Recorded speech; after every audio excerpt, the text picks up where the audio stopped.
ପିଲାମାନେ ଭଲ ଅଛ? ଦେଖ ମୁଁ ଆଜି ତୁମ ପାଇଁ କେତୋଟି ପ୍ରଶ୍ନ ଆଣିଛି, କେତୋଟି ଜାଣିବା କଥା ହେଲା। ଦେଖିବ ତୁମକୁ ଯେଉଁଟା ଆସୁଛି କରିବ, ଯେଉଁଟା ନ ଆସିବ ମୋତେ କମେଣ୍ଟରେ ପଚାରିବ। ପ୍ରଥମେ ଦେଇଛି ଦେଖ, ତୁମ ନାମ ଲେଖିବା ଅଭ୍ୟାସ କରିବା।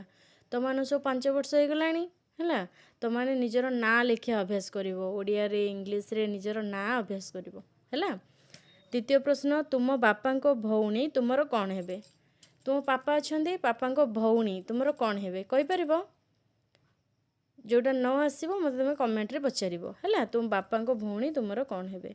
ତୃତୀୟ ପ୍ରଶ୍ନ, କ ଅକ୍ଷର ମୂଳ ରଖି ଗୋଟିଏ ପାଚିଲା ଫଳର ନାଁ କୁହ। ଗୋଟେ ଫଳର ନାଁ କହିବ ଯାହାର କି ପ୍ରଥମ ଅକ୍ଷର କ'ଣ ହେବ? କରେ ଆରମ୍ଭ ହେବ ହେଲା। ଅଜା ଆଈ, ସେମିତି ମାମୁଁ କ'ଣ ହେବ? ମାମୁଁ କ'ଣ ହେବ? କିଏ କହିପାରିବ? ମାଇଁ ହେଲା। ଗାଈ କେଉଁଠାରେ ରୁହେ? କିଏ ଜାଣିଛ? ଗାଈ କେଉଁଠି ରୁହେ? ଗୁହାଳରେ। ବର୍ଷକ କେତେ ମାସ? 12 ମାସ ହେଲା। କେଉଁ ଫଳରେ ମଞ୍ଜି ନଥାଏ? କିଏ ଖାଇଛ? କେଉଁ ଫଳରେ ମଞ୍ଜି ନଥାଏ? କିଏ ଜାଣିଛ ଏଇଟା? କହିବ ତ ଦେଖିବା, ଏଇଟା ତୁମ ପାଇଁ ପ୍ରଶ୍ନ ରହିଲା। କଦଳୀ।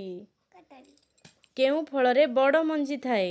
ଏବେ ଖରା ଦିନ ଆସିଲାଣି, ସମସ୍ତେ ସେ ଫଳ ଆମେ ଅଧିକ ଖାଇବା। କିଏ କହିପାରିବ? କେଉଁ ଫଳରେ ବଡ଼ ମଞ୍ଜି ଥାଏ? ଆମ୍ବ।